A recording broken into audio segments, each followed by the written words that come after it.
The Best in Sharon Award goes to... Tan-taran!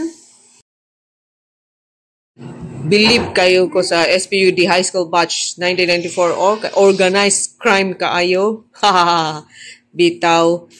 Salamat kaayo ni Mary Jane Lopez Teves kay siya joy galid o organize sa paghipos sa mga pagkaon o gibahig yun ug maayo ang mga bring house para tanan matagaan.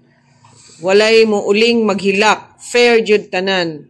Og salamat pod ni Mona Lisa kay siya mo'y hiwa og maayo sa lechon.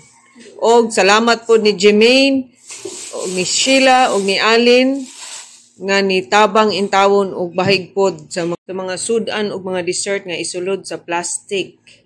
Daghan kayong salamat sa among mga sponsors o mga donors o uban pang mga classmates namong nitabang para ma-successful ang event.